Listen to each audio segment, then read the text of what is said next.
कंस के दूत आए और उसको रस्सी में बांधकर खूब घसीट घसीट के मारे मधुमंगल को। सारी नसें टूट गई बेचारे के मधुमंगल की। जब तक भगवान उधर से तैर करके वापस आए, कंस के दूत उसको पटक पटक के मार कर मरा हुआ समझ के छोड़कर चले गए। क्या तो मर गया होगा कृष्ण। कंस के दूत चले गए कंस के पास से खुशखबरी सुनाने कि मैं तो आपकी जो मृत्यु थी उसको मार कर मैं आ गया हूं। इधर मधुमंगल के सारी नसें टूटी हुई। भगवान आते हैं, क्यों मधुमंगल, भगवान बन गया मेरे जैसा रूप धारण करके। अरे कन्हैया क्या बताऊं, अरे तुम्हारा वेश धारण करना इतना आसान काम नहीं लाला। देख तुम्हारा वेश मात्र धारण किया, क्या दुर्गति हमारी हो गई है। भैया ये मोर पंख के लायक तू ही है, ये पीताम्बर तुम्हें ही धन्यवाद हो। ये मोर मुकुट और पीताम्बर मेरे बस की बात धारण करना नहीं है। इसलिए भगवान की बराबरी कोई जीव कभी नहीं कर सकता, नहीं कर सकता, नहीं कर सकता। यह लीला का रहस्य यही है कि भगवान यहाँ इतने सरल हैं। क्या भगवान के राघवेंद्रावतार में, रामावतार में किसी के साहस है लक्ष्मण जी के रहते हुए कि राम जी का कोई मुकुट पहन ले? किसी के साहस है क्या? ना, वहां मर्यादा है। उस मर्यादा के इतर कोई कार्य कोई भी नहीं कर सकता। यहां तक कि सरजू किनारे राम जी खेलने गए तो लक्ष्मण जी की आंख तरेड़ दी एक बार। अब दो दल के बिना खेल संभव नहीं है। राम जी के विपक्ष में जो जाए बालक खेलने के लिए तो राम जी के विपक्ष में जाएगा। इधर आता है कि नहीं आता? खेल हो ही नहीं। तब श्री भरत जी महाराज ने राम जी को प्रसन्न करने के लिए विपक्ष में गए। कथा कल सुनाया था आपको। तो भगवान श्री कृष्ण की जो लीला है ब्रज वृंदावन की, वो ऐश्वर्य शून्य है। यहाँ भगवत्ता बिल्कुल उन्होंने छुपा रखा है। पर अग्नि चाहे किसी भी दशा में हो, वो तो जलाने का काम करेगी ही करेगी। एटम बम चाहे कितना ही छोटा हो, उसका प्रभाव तो उतना ही है। तो यह वृंदावन की लीला में भगवान श्री कृष्ण अपने संपूर्ण ऐश्वर्यों को छिपा कर रखे हुए हैं। मैया से खूब आग्रह करते हैं, देख मैया मेरे सभी ग्वाल बाल सखा गोचारण करने जाते हैं, मुझे कब भेजेगी गोचारण के लिए? अरे लाला थोड़ा और बड़ा हो जा, तब जाना गाय चराने के लिए। तू छोटा है अभी। अच्छा मैया मैं छोटा हूँ। हाँ छोटा है अभी। तो वैसा करता हूँ, मैं छोटा हूँ तो छोटे छोटे बच्चों को चराऊंगा। इतनी छूट तो दे कम से कम। मैया कैसे समझाएं इसको? नंदरानी ने उनकी बात को मानना पड़ा। नंदरानी को मानकर भगवान एकदम विवश कर दिए कि मुझे तो गाय चराने जाना ही जाना है। आज भगवान प्रथम बार वत्साचारण लीला प्रारंभ करते हैं। वत्स मतलब गौ का वत्स, गाय का बछड़ा, और सभी ग्वाल बालों को संग में लेकर के बछड़ा चराते हुए वृंदावन के सभी वनों में, उपवनों में भ्रमण करते रहते हैं। पूरे 84 कोष ब्रजमंडल में वृंदावन के सहित 12 वन हैं, विशेष वन, और 12 ही उपवन हैं। तो आज इस वन में गोचारण की लीला करेंगे, कल उस वन में गोचारण की लीला करेंगे। इस प्रकार भगवान वत्साचारण, गाय के छोटे छोटे बछड़ों को चराते हुए इस वन से उस वन, उस वन से उस वन में भ्रमण करते हैं। कंस ने भगवान श्री कृष्ण को मारने के लिए अघासुर नाम का दैत्य भेजा। वो अघासुर अजगर का वेश धारण करके आ गया, और जिस रास्ते से भगवान श्री कृष्ण अपने ग्वाल बालों को संग में लेकर के गाय के बछड़ों को चराते हुए जा रहे थे, उसी रास्ते पर अपना मुंह इतना विशाल फाड़ करके बैठ गया जब मानो एक गुफा हो, मानो कोई गुफा हो। ब्रजवासी बड़े भोले भाले छोटे छोटे बच्चे, 4 वर्ष 5 वर्ष के बच्चे हैं। भगवान श्री श्याम सुंदर मात्र 4 वर्ष के उस समय हैं, 5 वर्ष के हैं। सभी ब्रजवासियों ने देखा, देख कन्हैया हम गाय तो बाद में भी चरा लेंगे, ये गुफा कितनी अच्छी लग रही है। और जो अघासुर था मुंह फाड़ कर अपनी जिह्वा को काफी दूरी तक लंबा फैला रखा था। तो सांप की जीभ लाल लाल होती है, जैसे कोई वीआईपी आता हो तो बिछाते हैं रनर मैट, ऐसा बिछा रखा है। लाल लाल मैट बिछाया हुआ है। ब्रजवासियों ने देखा कि अरे बालकों ने, अरे कितना सुंदर गुफा है, बताओ तो, आज तक हमने इस गुफा में कभी खेलने नहीं गए। अब ग्वाल बाल जो है छोटे छोटे, भगवान सब देख के पहचान गए, भगवान के सामने तो कोई माया टिकती नहीं है, पर भगवान को तो लीला करनी है, असुरों का उद्धार करना है। सभी ग्वाल बाल ऐसे उस सांप के मुंह में घुस रहे, अजगर के मुंह में, मानो गद्दे पर कूद रहे हों। सांप के जिह्वा जो है अजगर की फैली हुई बाहर, उस पे बच्चे उछल उछल कर कूद कूद करके आनंद ले रहे हैं। क्यों रे मधुमंगल, देख रहे मधु सुखा, देख रहे श्री दामा, कितना गद्देदार इस रास्ता बना हुआ है, कितना आनंद आ रहा है। तो एक ने कहा ब्रजवासी बालक ने, ग्वाल बाल ने, इसकी आकृति तो ऐसी लग रही जैसे मानो कोई अजगर हो। सचमुच में अजगर है वो, पर वो लग रहा है, ब्रजवासी बालक को ऐसा लग रहा है, ग्वाल बाल को, वो आपस में विचार कर रहे हैं कि लग रहा है कि सचमुच में अजगर ही हो। तो किसी ने कहा कि सचमुच में अगर अजगर हुआ तो क्या करेगा? क्या हमारा कन्हैया मेरे साथ है ना? जैसे कन्हैया ने पुतना को मार दिया, जैसे कन्हैया ने सभी दैत्यों को मार दिया अब तक, तो इसको भी मार देगा।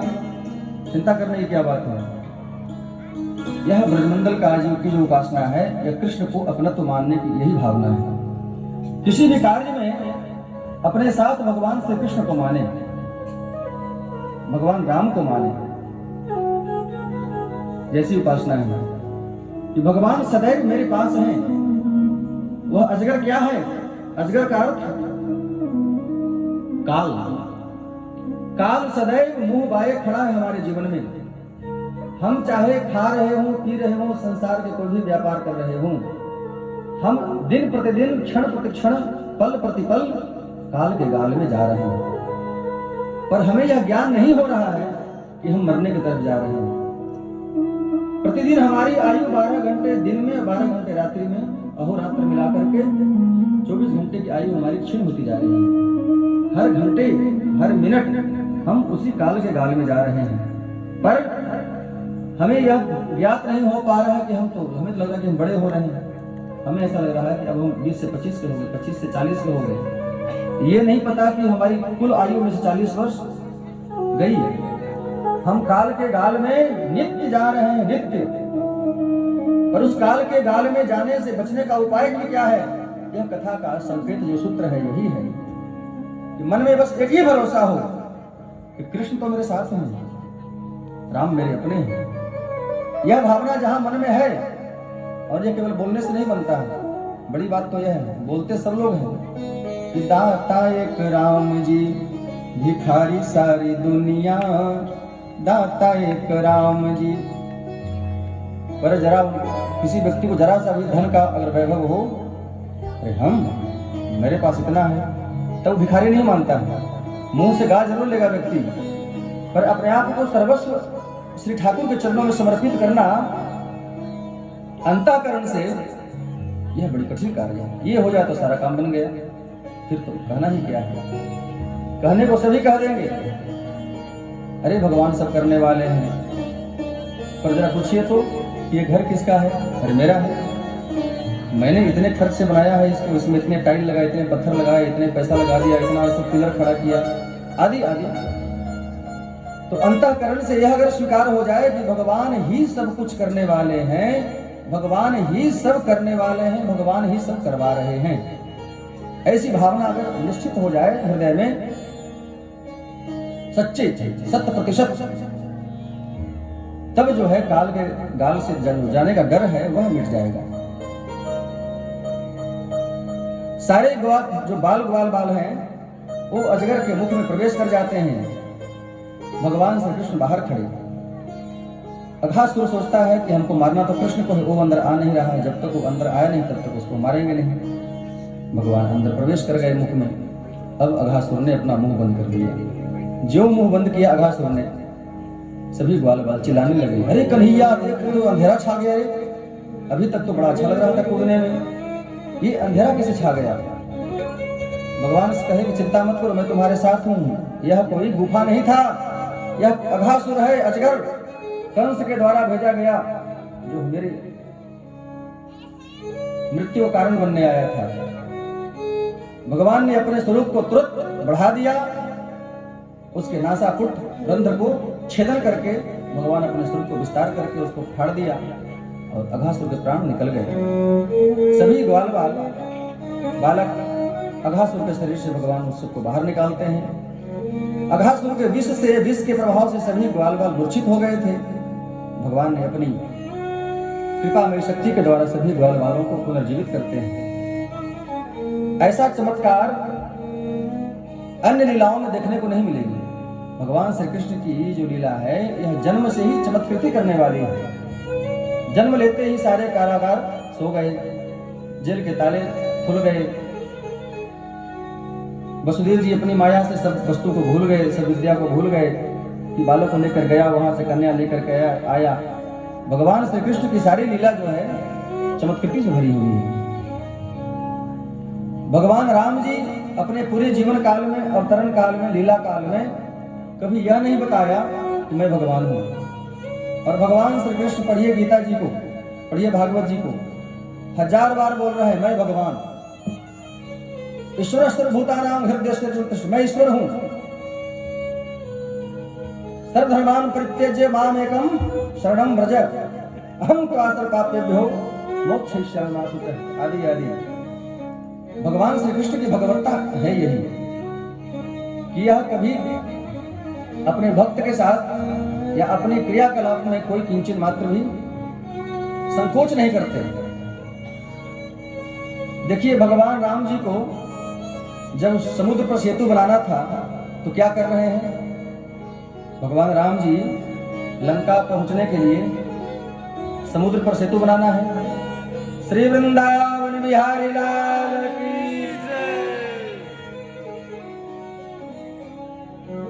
तो राम जी क्या करते हैं? पहले 3 दिन प्रार्थना करते हैं, हे समुद्र देवता हमारी बात मान जाओ। ये कोई बात हुई? और लखनलाल जी पहले से मना कर रहे हैं, भैया ये हमको पसंद नहीं है, ये सब काम मेरे हिसाब किताब में नहीं है। इसका बड़ा सिद्धांत है जगत गुरु श्री शंकराचार्य श्री कृपात्री जी महाराज ने इस पर एक लिख दिया है। उसका भाव यह है कि व्यक्ति को उसी की शरण में जाना चाहिए जो शरण्य हो। व्यक्ति को उसी व्यक्ति की शरण में जाना चाहिए जो शरण्य हो, अर्थात वह शरण देने योग्य हो। बताइए भगवान कहाँ राघवेंद्र सरकार राम जी श्री रामभद्र और कहाँ समुद्र जड़, उसकी शरण में जाने की आवश्यकता नहीं थी। सफलता मिली शरण में लेने से। भगवान समुद्र के शरण में गए, 3 दिन घिघियाते रहे, रास्ता मांगते रहे, सफलता मिली क्या? नहीं मिली ना। अपना ऐश्वर्य प्रकट करना पड़ा कि नहीं करना पड़ा? विनय न मानत जलद ही जड़, सारी बात जानते हैं। मेरा अभिप्राय कहने का यह है कि भगवान को भी, भगवान राघवेंद्र सरकार कभी अपने जीवन काल में, लीला काल में अपनी भगवत्ता को सीधे प्रकट नहीं किया। अंत में उनको अपना वैभव प्रकट करना ही पड़ा। जब तक कोप नहीं किए तब तक समुद्र बात नहीं माना। तो यह काम अगर पहले ही कर लिए होते तो 3 दिन समय बर्बाद नहीं होता। लेकिन बात सर, अगर यह काम भगवान लक्ष्मण जी की बात मान करके पहले दिन कर लिए होते तो 3 दिन का समय बर्बाद नहीं होता ना। यही दर्शन कह रहा है स्वामी कृपात्री जी महाराज। कहते हैं अपने लेख में, रामायण मीमांसा में, कि व्यक्ति को उसी के शरण में जाना चाहिए जो शरण देने योग्य हो। अब राष्ट्रपति साहब किसी चपरासी कहें को, चपरासी को, भाई चपरासी महाराज हमको छुट्टी चाहिए, ये अच्छी बात है क्या? राष्ट्रपति महोदय चपरासी से छुट्टी मांगे कि हमको छुट्टी चाहिए 10 दिन की, हम छुट्टी जाना चाहते हैं, यह उचित है? नहीं है भाई। यह शास्त्र का सिद्धांत है कि शरण में हम उसी की जाएं जो शरण देने योग्य हो, शरण्य हो। अगर अशरण के शरण में जाएंगे तो बेकार का समय बर्बाद होगा। इधर देखिए भगवान श्री कृष्ण की लीला। भगवान श्री कृष्ण जब जाते हैं गुरुकुल में अध्ययन करने के लिए, कहा? गुरु शांतिपुनी मुनि के आश्रम में। कल कथा है कि वैसे पर सिद्धांत है, चल रहा है, सुना देते हैं। भगवान श्री कृष्ण 64 दिन में सभी विद्याओं को ग्रहण करके वहां से गुरुकुल से विदा ले रहे हैं। अपने गुरु जी के पास गए, महर्षि सांदीपनि मुनि के पास, कि गुरुदेव आपने मुझे 64 दिन में 64 कलाओं का ज्ञाता बना दिया। गुरु दक्षिणा में क्या दूं आपको? सांदीपनी मुनि कहते हैं, सर्वेश्वर, आप जगदीश्वर होकर के मेरे शरण में आए शिक्षा ग्रहण करने के लिए। आपका गुरु कहलाने का सौभाग्य मुझे प्राप्त हुआ। इससे बड़ी दक्षिणा और क्या चाहिए हमें? कुछ नहीं मांगा। अंत में गए गुरु माता के पास। गुरु माता जो थी पंडितायन जी बड़ी होशियार होती हैं। पंडित जी भले कुछ मत मांगे, लेकिन पंडितानी जी बिना मांगे ना। जब गुरु माता के पास गए भगवान गुरु दक्षिणा मांगने के लिए, देने के लिए, गुरु माता, आपने मुझे 64 दिन अपने पास रखा, इतनी भोजन प्रसाद की व्यवस्था की आपने, सब अपने पुत्र की तरह लाल प्यार किया, तो कुछ हमसे दक्षिणा में ले लीजिए। गुरु माता ने कहा, बेटा, दक्षिणा में हमें कुछ नहीं चाहिए, पर मुझे दुख इस बात का है कि जब तक तुम रहे मेरे पास 64 दिन, तब तक मुझे अपने पुत्र की याद नहीं आई। भगवान कहे, आपका पुत्र भी है क्या? हाँ बेटा, मेरा पुत्र भी था। फिर कहाँ है पुत्र? गुरु माता ने कहा कि मेरे पुत्र तो 8 पुत्र थे, और सभी पुत्रों के समुद्र है ना, उसमें एक दैत्य रहता है, उसको निगल गया, खा गया। मेरे कहीं पुत्र जीवित नहीं है। बोले, मेरी गुरु जी के पुत्र को यमराज ले जाए, और आपने आज तक क्यों नहीं बताया हमको? 64 दिन यहाँ रहे हम, आपने आज तक हमें यह क्यों नहीं बताया कि मेरे पुत्र को यमराज ले गया है? अभी आता हूँ, कुछ घंटे के अंदर ही आ रहा हूँ अपने पुत्रों को लेकर। भगवान गए, वही भगवान श्री कृष्ण समुद्र के पास फिर जाते हैं। गर्जना किया, हे समुद्र राज, मेरे गुरु पुत्र कहाँ है? जल्दी निकालो। जो घोषणा किया वहां पर गर्जना किया भगवान श्री कृष्ण ने, समुद्र त्राहिमाम करता हुआ शरण में आ गया। सरकार, क्या आपकी मांग क्या है? हमको फालतू बात नहीं करना, जल्दी बताओ मेरे गुरु जी के बेटे कहाँ हैं? सरकार, थर थर कांपता हुआ, मेरे गर्भ में एक दैत्य रहता है जिसका नाम है शंखासुर, उसने आपके गुरु के सारे पुत्रों को खा गया है। अभी जा रहा हूँ। भगवान छलांग मारे समुद्र में कूद गए, शंखासुर का वध किया। कथा संक्षेप में सुनाते हैं। वही पांचजन्य नाम का जो दैत्य था, उसी को वहां से पांचजन्य शंख को मारते हैं, शंख को निकालते हैं। पांचजन्य भी कहता है कि प्रभु, मैंने तो अपना काम कर दिया, वो तो चला गया यमलोक में, मैं वहीं जा रहा हूँ। भगवान सीधा चले गए कहा? जमलोक, संयमनीपुरी। वही पांचजन्य शंख का निनाद किया, घोषणा की। सारे जमलोक में सारे उसके दूत भूत सब थर थर कांपने लगे। इतना भयंकर ध्वनि कहां से हो रही है? सारे दूत भागते भागते आए, तुम्हारा राजा कहाँ है? जल्दी बताओ। यमराज कहाँ है? यमराज महाराज आए, श्रीमान जी। जो देखा भगवान को विकराल कोप अनवित वेश को, चरणों में गिर पड़ा। बोला, इतना समय मेरे पास, जल्दी जी मेरे गुरु जी के बेटों को लाओ। बोला, महाराज वो तो बड़ी अपने कर्मों के फल भोगते हुए किसी अन्य लोक में है, हमको नहीं पता, सारा कानून मेरे पास नहीं चलेगा, जल्दी लाओ मेरे बेटों को। गुरु पुत्रों को सबको, जो बड़े बड़े बेटे हो चुके थे, सब बेटों को लेकर के आए भगवान, यमराज लेकर के आए, भगवान को सौंप दिए, और सभी बेटों को लेकर के भगवान श्री कृष्ण तुरंत पहुंचते हैं उज्जैन, जहां सांदीपनी मुनि का आश्रम था। अपने गुरु पुत्रों को लेकर गुरु माता को सुपुर्द किया। बताइए, वही भगवान है ना? भगवान वही है। इनको अपने भक्त का कार्य करने के लिए किंचित मात्र भी मर्यादा का पालन नहीं करते। भगवान राघवेंद्र सरकार ने अपने जीवन में संपूर्ण लीलाओं में किसी मर्यादा का उल्लंघन नहीं किया, वैदिक मर्यादा का। भगवान श्री कृष्ण कहते हैं कि वेद मेरे सांसों से प्रकट होता है, उसकी बात मैं मानूंगा। ऐसे ऐसे वेद बन जाने कितने बार प्रकट कर दूंगा मैं। वैदिक मर्यादा का पालन भगवान मैं नहीं कर सकता, मैं वेदातीत हूं। इसलिए भगवान श्री कृष्ण गीता जी में कहते हैं अर्जुन को, त्रैगुण्य विश्व वेदा निस्त्रैगुण्य भवार्जुना निर्द्वंदो नित्य सत्वस्थो निर्योगक्षेम आत्मवान। अर्थात अर्जुन, तुम वेद की चिंता मत करो कि तुम्हें पाप होगा कि पुण्य होगा। मैं तुम्हें जो कह रहा हूं मेरी बात मानो, युद्ध करो। अगर मैं कह दिया कि युद्ध करो, क्या होगा परिणाम, उसके लिए मैं बैठा हूं। ऐसी भगवत्ता कृष्ण की। संपूर्ण वैदिक मान्यताओं का अतिक्रमण करके भगवान श्री कृष्ण लीला करते हैं। किंचन मात्र भी कोई भय नहीं। श्री वृंदावन बिहारी लाल की जय। आपके बिहार की धरती के ही एक संत हुए जिनका नाम है थे, अब तो है नहीं थे, आज से लगभग 100 वर्ष पहले ही घटना हो गई। श्री प्रिया शरण दास बाबा बड़े सिद्ध महापुरुष हुए वृंदावन के, बक्सर के रहने वाले वो संत थे। छोटी सी घटना सुनाते हैं, इससे आपको घटना नहीं कथा, घटना संसार की होती है, संतों की भगवंतों की कथा होती है। घटना किसकी होती है, कहाँ घटना घट गई, ये संसार में होता है। संत और भगवंत की घटना नहीं, उनकी कथा होती है। कथा का मतलब यह है कम कृष्णम ब्रह्मम स्थापयति कथा, जो भगवान श्री कृष्ण को हृदय में स्थापित कर दे उसी का नाम है कथा। उनकी परंपरा से बाबा प्रिया शरण दास जी महाराज के परिवार में सब लोग राम जी की भक्ति करते थे। इनको पता नहीं क्या पूर्व जन्म का संस्कार था। इन्होंने संपूर्ण रामायण का बहुत पढ़ने में विद्वान थे। इन्होंने संपूर्ण रामायण जी का अध्ययन किया, वाल्मीकि रामायण, आध्यात्म रामायण, रामचरितमानस आदि आदि। इन्होंने कहा कि राम जी को प्रेम उरुम करना नहीं आता। इसका मतलब आप लोग को भेद मत कर लीजिएगा, राम जी को प्रेम करना ना, इनसे हमारा प्रेम का निर्वाह नहीं होगा। क्यों?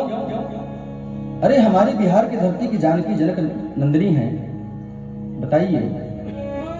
एक बार की बात छोड़ दीजिए, एक बार नहीं, 2 बार नहीं, 3 बार परीक्षा दिया गया। अग्नि परीक्षा के माध्यम से अपनी परम सती, परम पतिव्रता, परम पुनीता जगत जननी जानकी जी ने